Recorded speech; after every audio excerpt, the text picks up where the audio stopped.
ব্যাপারটা হচ্ছে, প্রথম হচ্ছে আপনাদের সকলেরই হয়তো কৌতূহল 1 তারিখের ওয়েদার। 1 তারিখে আমাদের পশ্চিমবঙ্গে মেনলি কলকাতা, উত্তর চব্বিশ,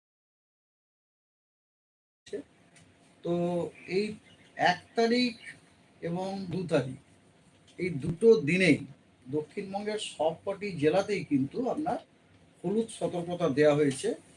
thunderstorm with lightning, rain and with gusty wind speed reaching 40 to 50 km/h। এটা আমাদের কলকাতা, উত্তর চব্বিশ পরগনা, দক্ষিণ চব্বিশ পরগনা তিনটেতেই দেওয়া হয়েছে। 1 তারিখে, তার মধ্যে 1 তারিখও আছে, 2 তারিখও আছে এবং 3 তারিখও আছে। ঠিক আছে, এটা হচ্ছে ওয়ার্নিং।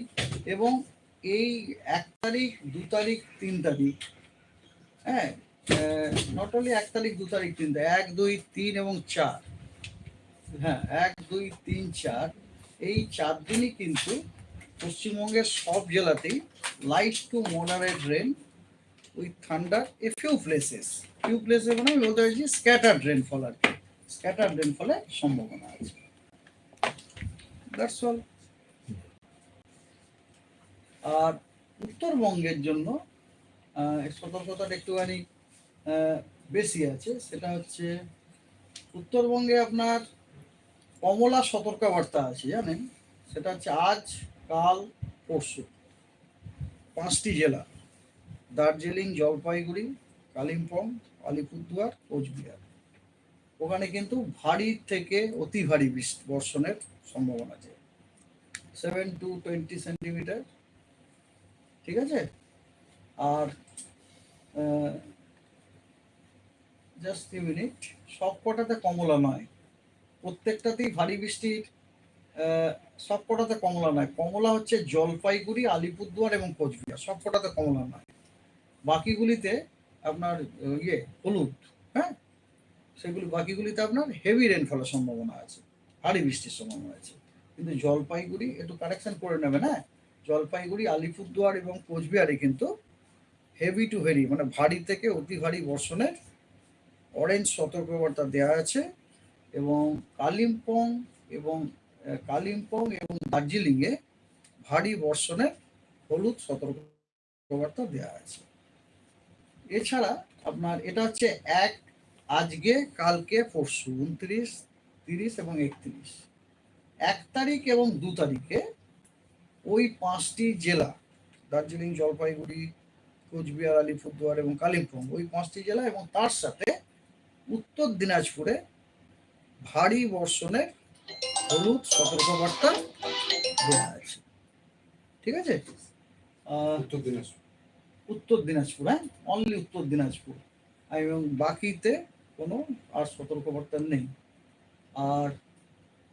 আর নর্থ দিনাজপুরের ওয়েদার হচ্ছে যে প্রত্যেক দিনই ওয়াইড স্প্রেড রেনফল। ওই আপনার যে 5টি যে নর্দার্ন ডিস্ট্রিক্ট আছে, প্রত্যেক দিনই আপনার ওয়াইড স্প্রেড রেনফল হচ্ছে। 5টি নর্দার্ন ডিস্ট্রিক্ট মানে আপনারা বুঝতেই পারছেন কি বলতে চাইছি। দার্জিলিং, কালিম্পং, জলপাইগুড়ি, আলিপুরদুয়ার এবং কোচবিহার, ওগুলোতে আপনার ওয়াইড স্প্রেড রেনফলের সম্ভাবনা আছে সব কটা দিনে, all the 7 days as such, 29 তারিখ থেকে শুরু করে আপনার পুরো 5 তারিখ পর্যন্ত।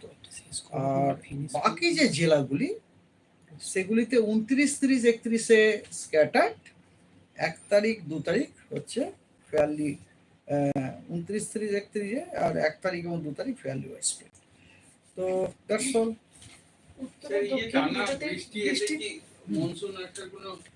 মনসুন আসার এখনো পর্যন্ত আমরা কোনো ইঙ্গিত পাইনি। এই যে বৃষ্টিগুলো না, যেমন ধরুন উত্তরবঙ্গের এই যে বৃষ্টিটা আমি বলছি, এটা হচ্ছে কিছুটা আপনার ওই যে আমাদের সিস্টেম যেটা আমাদের নর্থ ইস্টে চলে গেছে না, তার কিছুটা এফেক্টের জন্য এটা হচ্ছে আর কি। হ্যাঁ, ওটা ওখানে চলে যায়, ওই সিস্টেমটা ওদিকে যাওয়ার জন্য যে আমাদের এখানে এই নর্থ ইন্ডিয়াতে না, এই নর্থ বেঙ্গলে কনস্ট্যান্টলি আমরা ইস্টার্লি উইন্ড, ইস্টার্লি মানে পূর্ব দিক থেকে যা হাওয়া আসছে সেটা পাচ্ছি আমরা। এবং আর একটা, তার কারণ আপনি জানতে চান, খুব ভালো। আর একটা হচ্ছে একটা ট্রাফ আছে, ট্রাফ ভূপৃষ্ঠ থেকে 0.9 কিলোমিটার ওপরে, আমরা যেটাকে আমাদের ভাষাতে 900 HPA বলি। ওখানে আপনার একটা আপনার কি বলবো, পূর্ব পশ্চিম ওরিয়েন্টেড একটা ট্রাফ আছে, যেমন সেই ট্রাফটা কিন্তু আমাদের নর্থ বেঙ্গল দিয়ে পাস করছে এবং ফলে ওই ট্রাপ কি করছে বন্ধু থেকে, ওই ট্রাপটা একটা লিফটিং মেকানিজমের কাজ করছে, আপনার ফোর্সিং এর কাজ করছে। আর আর আপনার কথা হচ্ছে কি যে অলরেডি ওখানে যে ট্রাফের সাউথে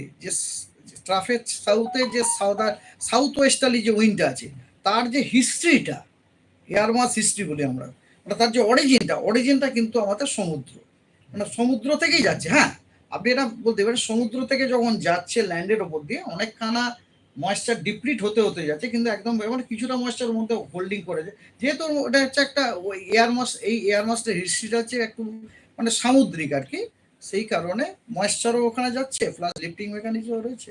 দ্যাটস ওয়াই দক্ষিণের বৃষ্টিগুলো কি আঞ্চলিক একদম আঞ্চলিক, একদম থান্ডারস্টর্ম লোকাল থান্ডারস্টর্ম যেগুলোকে বলি আমরা, এই সিজনাল লোকাল থান্ডারস্টর্ম, মে মাসে লোকাল থান্ডারস্টর্ম।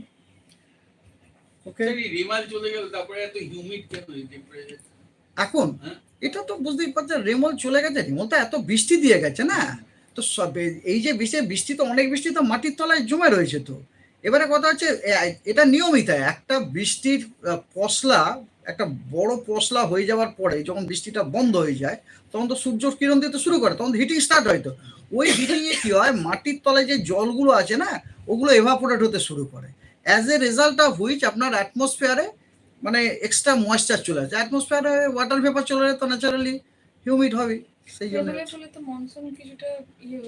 না না না, মনসুনের এখনো পর্যন্ত কোনো এটা দেখুন, এই যে সিস্টেমটা মনসুনকে আগে নিয়ে গেছে সেটাও আমরা বলতে পারছি না।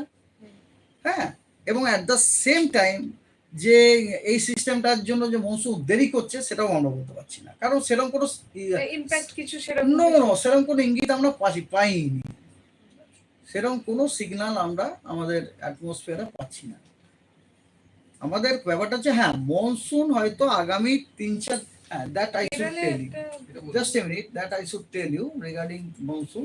এটা একটা স্টেটমেন্ট, দেখুন স্টেটমেন্টটা হচ্ছে কন্ডিশনস কিছু বলবেন না না স্টেটমেন্টটা হচ্ছে conditions continue to become favourable for monsoon onset over Kerala during next 24 hour. আগামী 24 ঘন্টাতে আমাদের মানে পরিবেশ যথেষ্ট অনুকূল পরিবেশ হওয়ার সম্ভাবনা রয়েছে কেরালাতে অনসেট হওয়ার জন্য। তো কেরালাতে অনসেট হয়ে যদি আগামী 24 ঘন্টা, আজকে কত তারিখ, 29 তারিখ, তো ধরুন কালকে যদি হয়, তা আমাদের তো 31 তারিখে অলরেডি অনসেট ডেট ডিক্লেয়ারই ছিল, তো দ্যাট মিনস যেমন ডিক্লেয়ার করা আছে না না, এখন তো বলছে না যে কালকেই হবে, বলছে কালকে 24 ঘন্টার মধ্যে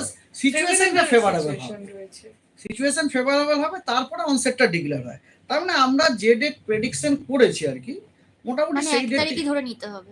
প্রেডিকশনটা এবছরে ম্যাডাম 31 মে আছে, 31 মে আছে, ওই 31 বা 1 তারিখের মধ্যে আগামী 24 ঘন্টা কেরলে বর্ষা ঢোকার অনুকূল পরিবেশ রয়েছে, অনুকূল পরিবেশ তৈরি হতে চলেছে।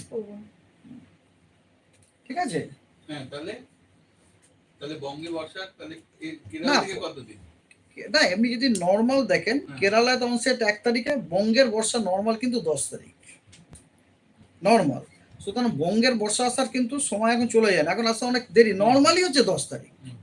এবং আমরা বঙ্গের বর্ষা নিয়ে এই মুহূর্তে আমাদের পক্ষে কিছুই মন্তব্য করা সম্ভব নয়, যতক্ষণ না মেন ল্যান্ডে মনসুনটা হিট করে। মেন ল্যান্ডে হিট করার পরই ফ্লো প্যাটার্ন আমরা নিজেরাই বুঝতে পারবো কি হতে চলেছে। ঠিক আছে,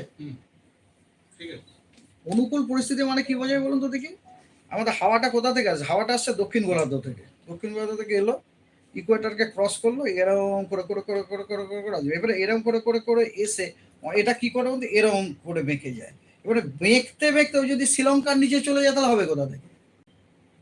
ঠিক আছে, এবার আমরা প্রতিদিন দেখছি, আজকে শ্রীলঙ্কার নিচে চলে যাচ্ছে, কালকে এরকম করে যখন আসছে কেরালকে হিট করছে, ইয়েস দ্যাট ইজ অনুকূল পরিস্থিতি। বুঝতে পেরেছেন? ওকে, থ্যাংক ইউ।